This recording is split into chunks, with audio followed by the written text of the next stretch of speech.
My name's Karen and I'm from Christchurch. I was born in the 60s.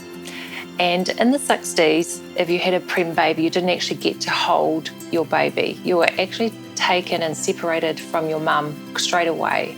And my mother actually never got to lay a hand on me till I was 6 weeks old. As a result, I was a very unsettled and traumatised baby. I cried a lot, I couldn't settle. And as I was growing up, I found that it was really hard for me to make friends. I found it hard to relate to people, and I was really fearful. The lies that I could have believed and maybe did believe for a time was that I was alone, that I didn't matter, that nobody really knew me. But when I was in primary school, I actually went to a girls' brigade.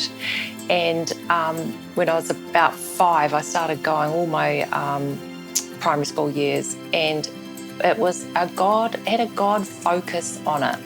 And I was really intrigued by that. I was intrigued by the stories that they told about Jesus. One of the special things that they had one night was a hairdresser was going to come and do a hair washing demonstration, and they were going to choose one of the perfect girls, and I wasn't one of the perfect girls.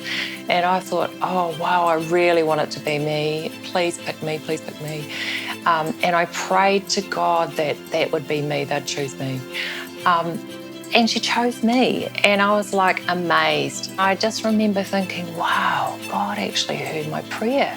It sounds like a small thing, but it's all those steps became like this journey of wonder. I also went to a Youth for Christ rally. They had them like once a month in the town hall, and that was pretty exciting. And I remember having a encounter with Jesus, and I knew that he was for real. And I made a commitment to him, and I filled out a wee card. Here it is. On the 25th of the 2nd, 1978.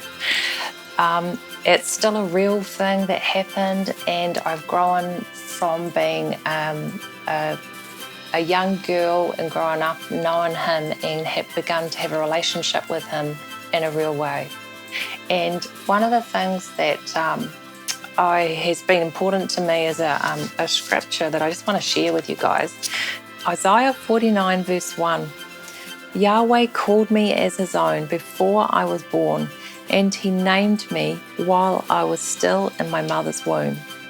And my journey has been a journey of who am I, where am I from, and I guess it's been a journey of knowing whose I am. The truth that I know now is that God always knew me. He knew me before I was born. He knew me in the womb. He knew me through a traumatic birth. Now I know that I have value because he values me, and I know who I am, and I know whose I am, which is actually more important. So I actually want to impart that truth to other women so that they know how beautiful they are and who they are. So it's about being set free on the inside and seeing yourself as God sees you.